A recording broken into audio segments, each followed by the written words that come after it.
Ok, começando encontros por acaso, aguardando aqui o Apoorv se conectar.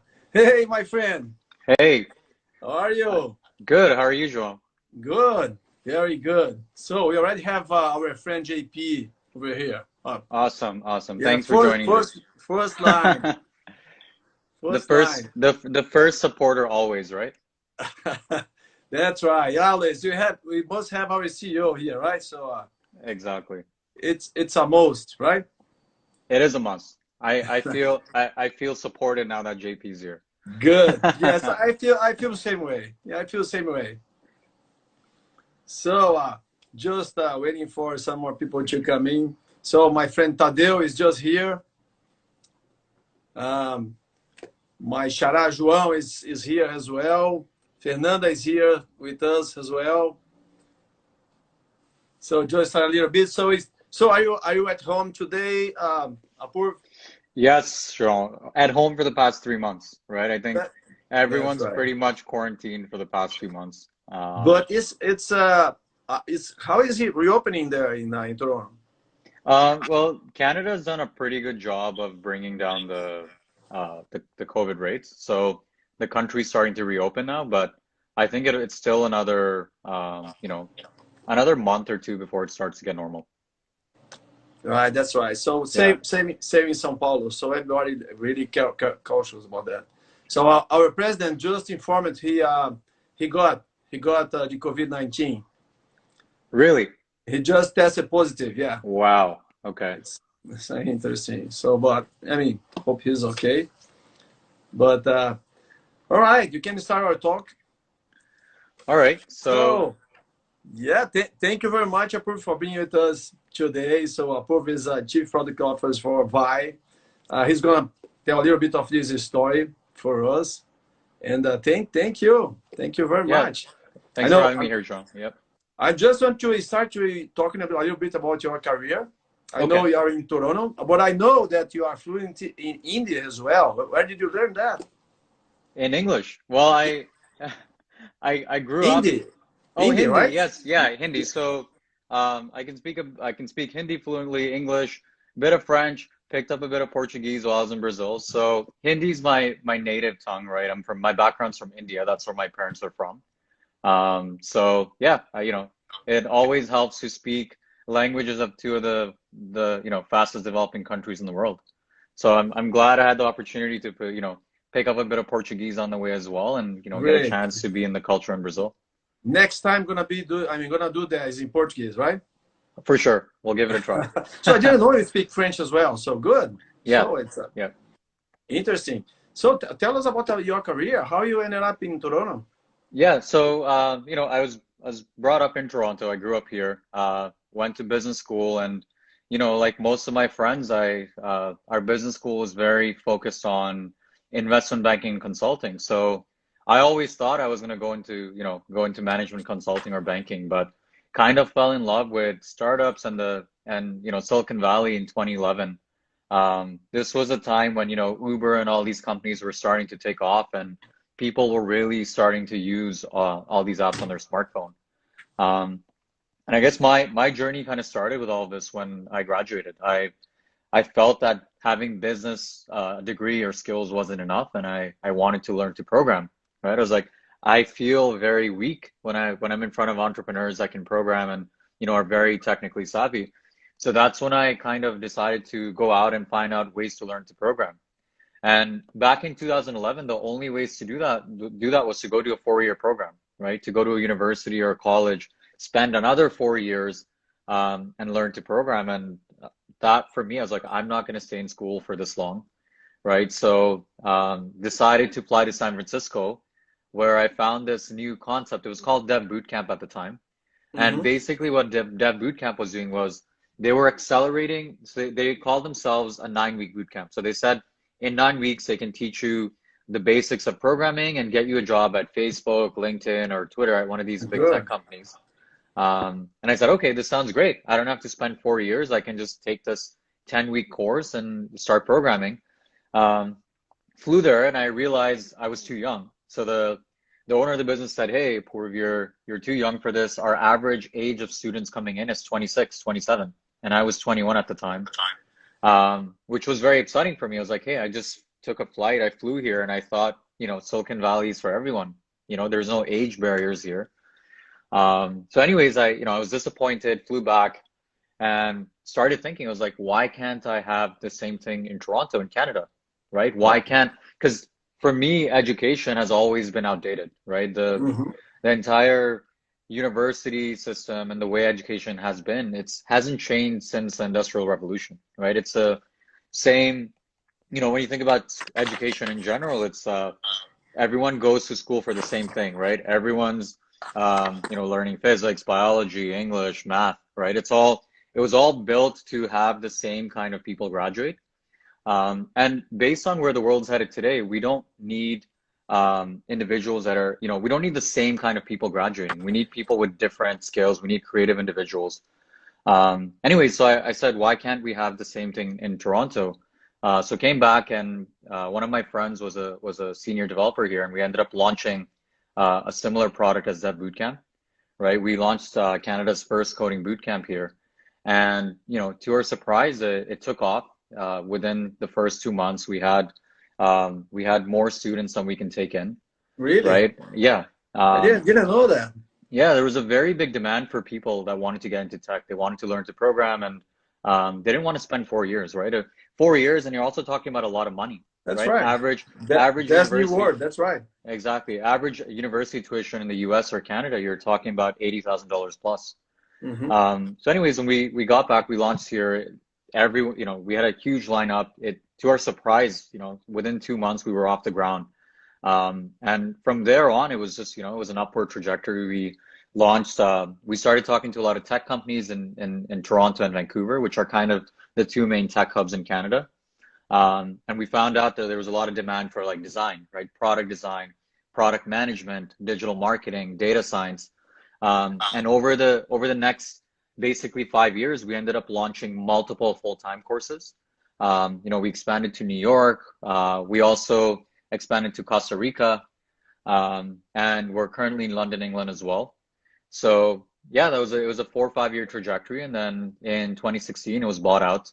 A big education company came and bought us out, and that's kind of where everything started for me, right? I was still very young. I was still learning. Interesting. So why was not your first initiative as an entrepreneur? No, it wasn't. Why was my second baby. The first one was in Canada. So that's right. So yeah. Very, very good. I was going to ask you how you had this decision to embrace a startup, but you just answered that. So how you decide to embrace Vi? Talk a little bit about Vi, about this idea, how this idea came from. How did you meet those guys, JP and Fernando, Fuse, and yep. So all those folks from Brazil? That's a good question. So I think both the businesses, with BrainStation, which is what it was called in Canada, and both with Vi, they were both my own problems, right? And I think that's a really important thing that I see today, right? Whatever, as an entrepreneur, whatever you decide to start, it has to, if you're going to be in it for the long term, you have to be very dedicated and passionate about it. And one of the reasons BrainStation worked out and even Vi worked out for me was I was trying to solve my own problem, right? So after I sold BrainStation, I moved to Miami, and the first thing that happened there was I didn't have a car, right? I was like, oh man, I'm in a new city, and I don't want to lease or finance a car because I was new to the US. I didn't have a credit history, right? I didn't have access to a proper way to get a car. And, I started looking for ways to try and get a car in Miami, and it was impossible, right? You had to get into a 5-year locked period to even get a car, or you had to rent one. And you can only rent for 20 days at most, right? So I met JP through a common connection. Right. And here's a funny story. So I wasn't in Miami when I met JP. I was actually in India in a monastery. Just people to understand, JP is the CEO of FiCar. JP is the CEO. This startup that Apoorv with Fuse and JP just founded in 2016. Was that right? Yeah. Yep. So I met JP when I was in a monastery in India. So I went to this monastery in India. I go there every year. I was there for a monastery. It was a monastery, yeah. Oh, it was you and JP in a monastery. Not JP. Okay. the day JP goes to a monastery, I'll be a happy man. But I I was in a monastery, and I get a message from a friend, and he's like, hey, you should talk to JP. He's a really good friend of mine, and he's doing this really cool project. You should definitely talk. And yeah, while I'm sitting in these like remote mountains, right? I log into my computer and we're doing a video chat. And I remember JP looking at the screen. He's like, "Where are you? Right? What's behind you?" I was like, "Dude, I'm in a monastery. These are all mountains behind me." And that's how I JP told me about the idea, right? He's like, "Hey, I've been playing around with this idea, and I'm looking for someone technical to join us." And that was the first conversation we had while I was in the monastery in India. Good. So Yeah, good start, right? very good start. I got very excited, and 2 weeks later, I flew back to Toronto and then took a flight to Miami and met JP for the first time. And that's kind of how it all started, right? I got very interested in the idea, and I was like, "Hey, JP, this is exactly the problem that I face personally, right?" And what I've seen at least is any problem that you personally face, it's very likely that other people around you are facing it as well, right? And this car problem, it's a worldwide problem, right? It's not just Canada, US, Brazil. Every country, there's people that don't have access to credit, right? They don't have the ability to buy or finance a car. So for me, it was like, this is a great idea. I think it'll work. And there's a big demand for it Right. worldwide. Just to, I mean, people who don't know what Vi is. Yeah, Vi is a shared car company. They started in the US, but just chose Brazil to be the first country to scale up, yeah, right? yeah, that's And right. the goal is to lease weekly or daily basis a car to Ubers or to millennials who don't wanna have the property of a car, right? That's correct. So Vi, in essence, it's a car subscription service, right? JP likes to say, if people can have prepaid cell phones, why can't they have prepaid cars, right? That's And right, you prepaid cars. exactly, and you look at today, people are using Spotify, they're using Netflix, everything's on demand, everything's month to month, right? No one wants to get into long-term commitments. And so this whole concept, we like to say it's a car as a service, right? So it's month to month, everything's included, your maintenance, your roadside assistance, and insurance. And for a user, you don't have to commit long term. So you can have a car month to month. You can keep renewing just like you renew Netflix or any of your Hmm. other accounts. And that's how JP's imagined this whole thing, right? In the future, most services will be on demand, right? You're not going to have this concept of, getting locked into something long term. This I So know that's this story. We just start this in Atlanta as the first city, and so we scale in Brazil. Now we have about 2,000 cars in Brazil, right? yes, yes, exactly. And the interesting part about Brazil has been, when we first launched, we didn't realize. Obviously, JP had an idea, but personally, I didn't realize how big of a population there is that doesn't have access to bank accounts. Right? There's a huge population where they don't even have access to a credit card, and Hmm. that was a very surprising thing for me. And I realized how much something like this is needed in developing countries. So, and that's kind of led us into a lot of really cool product releases that we've done through Vi. And I definitely see this service, in the next 5 to 7 year time frame. I see this being a norm, right? People will want, maybe right now it's not normal to see a car subscription model, but I think in the next 5 to 6 years, I think it'll become a normal thing. It'll just be Yeah, like your Netflix. Everyone's gonna want to have a subscription that's instead of a right. That's going to be a more just a kind of a change of mindset. I was just talking to a friend 2 weeks ago from China. He said that the use of masks they when they went out, use of masks is like think about the city belt. yep, Maybe 20 years ago nobody cared about city belt. Now you enter the car, you put the city belt. So in China exactly. they just put the mask. I would say the same gonna be for this car subscription as you just said. And that how was to design this platform from the scratch, from zero? I mean, ground up. How was that? I know that It was the was challenge. I know GP gave you. it was a challenge, and I'll tell you why. JP is kind of a crazy guy when it comes to scaling, Really? right? Yeah, so I mean, when we launched this in November in 2017, we were only at 50 cars. And once this thing took off and people knew about it, we were scaling at almost, 200, 300 cars at a given time. And by April, we already had 1,800 cars, right? So, and that's without having built a platform. So it was a scary time. And I remember that for an entire year, we played catch up game, right? We were trying to catch up to the needs of the customer. And that was a challenge, right? You have this massive fleet being managed, right?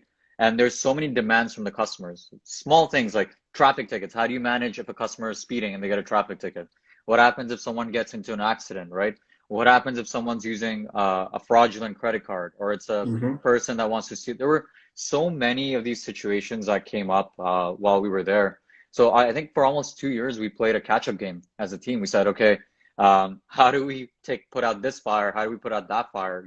Everywhere there were small little fires popping up in the company, and it was an interesting experience, right? And I think it's a problem a lot of founders and entrepreneurs face. It's that how do you scale your company without, in a way that you're not burning your customer base and you're not creating bigger problems than you actually have.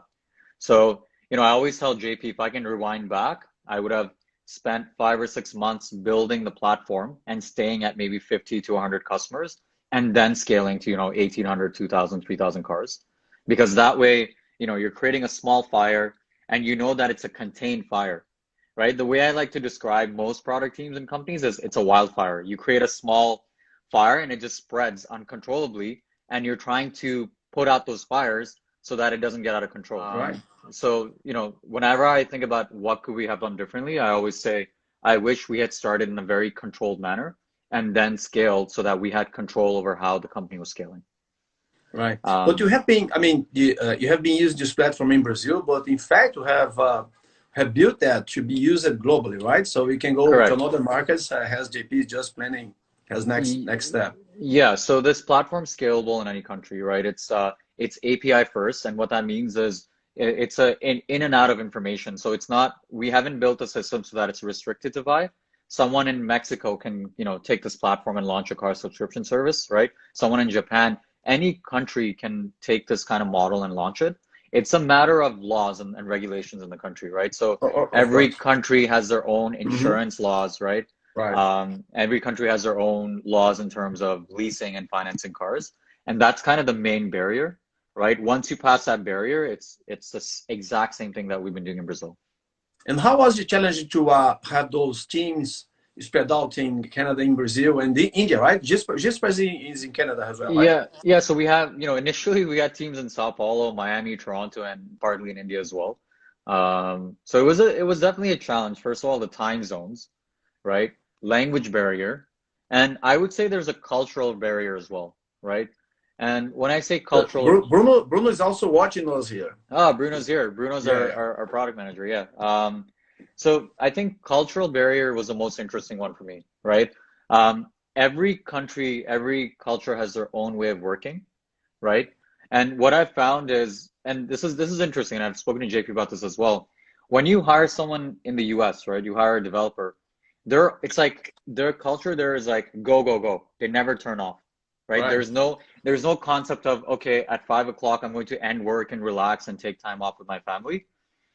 It's just, they're on all the time. There's no weekends, and it's work, work, work all the time, right? And when I came to Brazil and I hired people here, I realized there's a very strong balance of personal and work life, right? So if you work ends at 5, people take the time to go out and they relax, they hang out with their family, right? There's a very social culture. And that kind of was very hard to, when you have remote teams operating in different cultural and different countries, that's where there's a kind of a challenge, right? How do you make them all work at the same speed, right? Because there's one team that wants to continuously move, even at nighttime, right? They want to keep working. And then there's one team that, they respect their family life. They want to take some time off, and they want to have a work-life balance. So I think that was definitely a challenge in remote teams. And the second one is just, there's definitely there's an element when you're face to face with someone, you do work differently, right? Versus digital. And I think COVID, this whole coronavirus, I know people are saying it's the worst thing that has happened, But, in my mind, yes, it's really bad, the amount of deaths that we've seen and the way this has halted the countries, everyone had to go into lockdown. But if you think about it, COVID has catapulted a lot of industries a decade ahead, right? That's right. There's Yeah. so many big companies. Like I have family and friends in Facebook and Amazon and all these big companies. Most of them have gone remote for the rest of their careers, right? So Yeah. my brother-in-law, he works in Facebook, and Facebook's basically saying, hey, you can work from home for the remainder of your, however long you're at Facebook. It's up to you when you want to come in to work, Right. Mm-hmm. right? So, and it's not just with tech companies, right? I have family in banks. Banks are now starting to go, get very used to this remote culture. And that's interesting because banks traditionally have had a lot of securities, right? You have to have a certain security layer. You have to be in the office. Yeah. Um, Sure. and right. And when you see COVID, how it's completely transformed this whole concept of remote working, right? What I'm trying to get at here is it was always one of the biggest barrier was adoption, right? Right. Uh-huh. It wasn't that the technology wasn't there. It wasn't because, there was a language barrier or cultural barrier. It's because there was an adoption. And COVID has accelerated that. People, my parents, they're in their 50s. I couldn't have imagined them using Zoom, right? And now Zoom's become a household verb. It's like Uber. That's right. It's like Yeah, yeah. let's Zoom, right? For everything, right? Birthdays, everything. For everything. So social experiences are becoming virtual now, and COVID's really accelerated that. So I would say the challenges that we face having remote teams at Vi, in a way now, companies that launch after COVID, Yeah. it'll become a norm for them to It have became remote teams. that's became the normal, right? It'll become the new normal. And Yeah. that's really good in a way because when you restrict yourself to talent in your city, right? First of all, you when you're saying, okay, I'm only gonna hire someone in office, you're restricting yourself to that 100-kilometer radius of your office, right? But if you say I'm remote and I'm willing to hire anyone around the world, you will get some of the brightest people that you can hire in the company. And I think that's quite valuable, right? That's right. And I understand you have, even with this COVID-19, we have we have this target to at least scale 10 times your platform in Brazil, right? Yeah. Your Yep. goals. I mean, your dream is very high. And Yep. how are you? I mean, are you preparing for this challenge to scale the platform in Brazil with considering remote teams, considering the demand for new professionals, or for, I mean, for the platform itself, for the reliability of the platform, or new features? How are you doing that? Yeah. So COVID, in a way, our business works really well once COVID goes away because when you think about a recessionary trend, right? When we launched in 2017, Brazil was coming out of a recession at that time. And I'm guessing COVID will cause the economy to go back another 2, 3 years or more. So I think when you have countries coming out of recessionary trends, services that are not tying a consumer long term tend to do well. So when you look at Vi, people will not have access to credit scores, right? A lot of people will be unemployed. So it's a very natural thing for them to come to Vi, right? It'll work really well with the way the economy is performing right now. Right. So I think the market's there, the demand will be there regardless of where COVID is going. But the interesting part, I guess you're asking how this platform will scale. The way we built this platform from the beginning was, it was continuous deployment. We built it in a way where as we're growing, it'll automatically be able to scale to the volumes that we need, right? So I think the main challenge that we'll have as a company now when we're talking about volumes is the fraud in Brazil, right? When you're talking about a high asset as a car, right? It's a high value asset and you don't want it stolen. Fraud is the biggest thing where we have to put a lot of emphasis That's on. right. Yeah. And This, in your segment, this is very important to be, I mean, to have a differential in this segment. exactly. And again, because everything's going virtual, fraud will become very, very important, right? How do companies scan for customers that are coming on board on your platform? Because you're not meeting them face to face, right? Our model, the way it works is if you're ordering a car from Vi, it's delivered to your house, which means there's no traditional customer contact that you would have with a car rental company or a car, dealership where you have to go in person. So because of this whole virtual, digitized element, we have to put a lot of emphasis on fraud, right? And I always tell JP, Brazil is very similar to India. right? People are very creative on how they want to, they get very creative when it comes to Do fraud. everything, right? The, I don't know what the exact word he uses for Brazil when he talks about fraud. There's a word in India as well. And what that word means, I wish I can, it's a Portuguese word. I'm sorry, it's not coming to my head. Um, but people get very creative, right? They come in That's right. groups. Yeah. They come in groups and they'll find a way It's to like, this is. I mean, it's an industry, right? it's an industry, But right? I know why those some very interesting here in Brazil. There is they have a valet service, right? So you deliver Yeah, the car to your user, right, correct. at their home. Yeah, and the reason we did a valet service was we said, why do we need to leave the house? Why does a person need to go to a store to get a car when it's cheaper for the company to deliver the car, number one, and it's actually better for fraud to deliver the car because you're verifying the address, you're verifying the customer, right? And you're getting rid of that entire store concept where someone has to walk in, present their ID, present their payment. Like it's such an outdated concept. So we said, why not just eliminate this whole brick and mortar physical location and just go completely digital with valet service? And it's worked out very well, right? Valet service has been actually one of the big seller for people coming to Vi as well. And it's reduced fraud by if you compare it to traditional industries, Vi's fraud rates at 1.25%, which is amazing in the car rental industry. Very good. Um, yeah. Very good. I mean, Apoorv, almost 30 minutes we talk here. When the talk is good, it goes fast, right? Time Yep. goes by very fast. So, what would be your message to someone who are deciding to trail to this entrepreneurship path post COVID, right? Yep. And even when they decide if they decide to build a platform from the scratch, how would be the little secret you could tell them? Yeah, for sure. So I think the first question, which is anyone who wants to start a company or just, get into startups, I think the most important message I'm going to get across is do something bigger than yourself, right?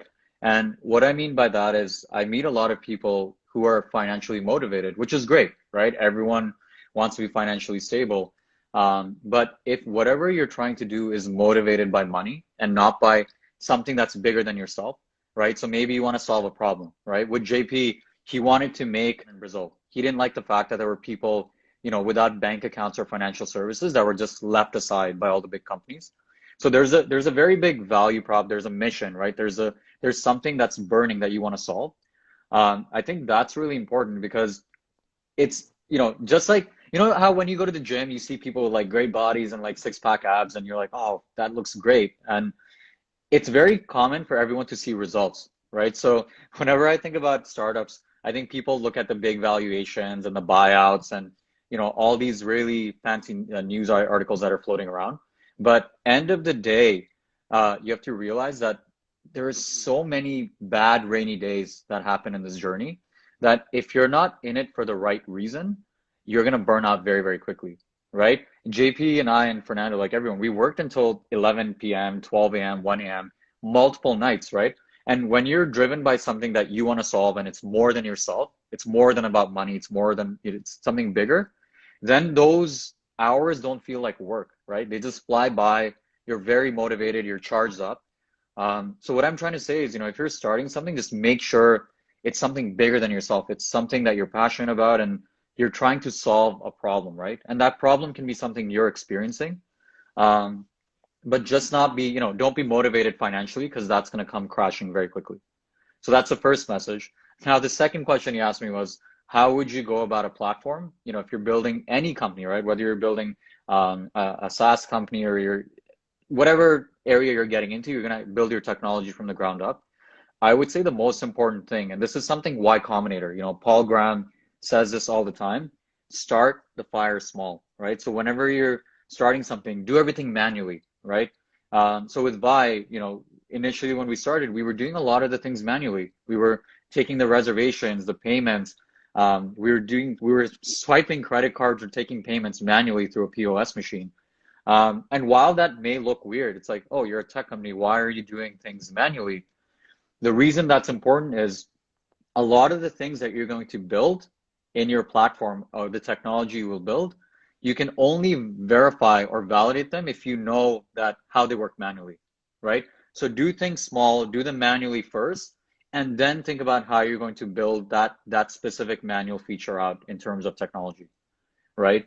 And when I say start small, you know, it's the fire analogy again. Start the fire small before you grow it, because if it grows uncontained, it's going to become a wildfire, and you're going to end up spending a lot of time, That's you know, right. throwing water at it, and that's going to drain money, it's going to drain time, and it's going to I be a mean, frustrating you're process. saying quality is by design, right? Exactly. So that's a great thing, right? Like design is I so used to say often that overlooked. quality is Yeah, by design. quality is by design. Design is so often overlooked, and I think, you know, really nailing down what your customers want, right? And how you want the journey to be, and having that in a very small, you know, you test it in a small fire and then grow. I think that's, if I ever start something again in the future, that's the biggest learning curve I have from Vi, right? Start small, make it stable, and then grow it instead of, you know, going crazy from day one. Okay, Apoorv, thank you very much. I'm a witness of your, I mean, the passion of those guys in at Vi. I mean, JP, Fiuza, Apoorv, Gisbert, Bruno. We have a great team. We have a great Yeah, team, right? I know And you're very passionate about that. I'm sure you're going to be successful. In fact, we do have Thiago Fabris from Bossa Nova with us as well. His, and I'd like to thank you very much, Apoorv, for thank you, that. Joel. And I'd just want to tell you that next week I'm going to be talking to a friend from VMware. In fact, Okay. he's head of engineering at VMware, and he used to work for Google as a site reliability manager. So he's going to talk with us about reliability Okay. in Silicon Valley. That'll be interesting as That'll be well. amazing. Yeah. Yeah. So next time I'm gonna talk in Portuguese. That is a promise that you just I'll try. made online, right? I'll try. I'll try to speak in Portuguese next time. Yeah. If I can, if I'm not enough to push you to respond to this challenge, I'm gonna just ask JP to do that. Okay, no worries. I'll take that challenge on. Okay. Well, thanks Then again, Joel, and thanks to everyone that joined and listened in. and Okay. just to tell our folks that we're gonna be recording this, maybe I mean sharing on LinkedIn and also on Instagram, so everybody Okay. can watch. For those folks who just joined us by the end of our talk. All Ok, right. thank you, Apoorv. Thanks again, guys. Everyone take care. Thanks, Joel. Tchau, gente. Até a Bye. semana. Esse foi mais um Encontros por Acaso com Apoorv Gupta. Valeu. Tchau.